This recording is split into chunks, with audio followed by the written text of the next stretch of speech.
Hello everybody, my name's Jaderps. Today I'm going to show you guys around the map Aery's Crystal Outpost. It was a map owned by Archon. There's also a copy of it that you can find through a group named Aery Squadron.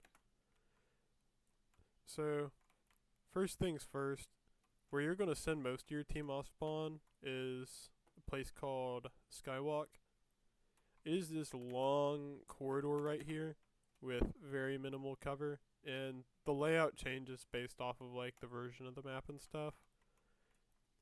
The setup I've seen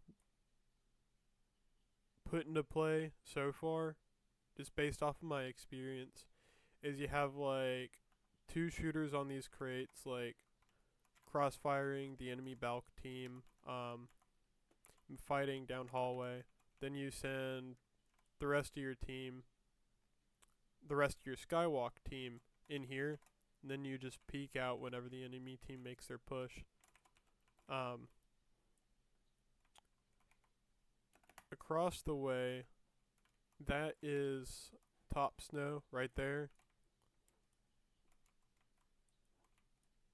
I'm just going to call this the fucking bridge. I can't remember what the actual call out for it was.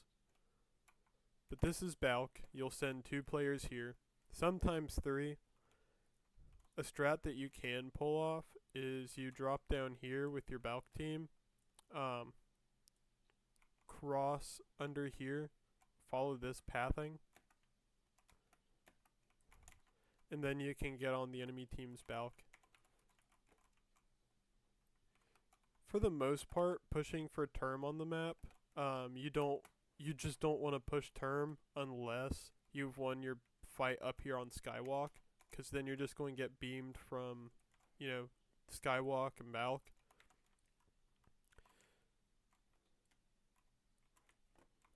Down here, that's the teleporter up to Skywalk.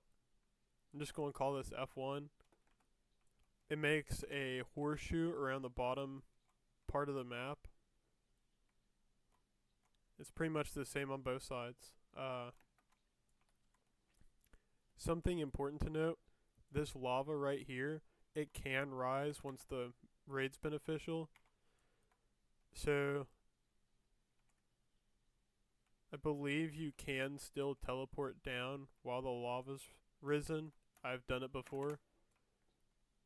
But you won't be able to drop for term. Instead of like pushing through F1 or dropping from balcony, then getting onto term and teleporting back up, you have to send your term team to top snow to push through here, get on term. Makes things a lot more. It leaves your team in a pretty fickle situation, because if you pull your team away from Skywalk, it leaves you guys open to losing it entirely, and then your team gets like just beamed while you're trying to make your turn push. Strategy that has worked well for me in the past is baiting balcony, then having your team over here on Skywalk get as many picks off of balcony as you can. Then you send like 2 or 3 people to just heal across and then get on term. Then if they can sit here unbridled for the most part, whenever the lava just lowers, you send them back to term just through F1. I'm by no means an expert in this map, and if there is any like strategies or callouts or anything that I'm missing, please feel free to let me know in the comments. But that's ACO for everyone.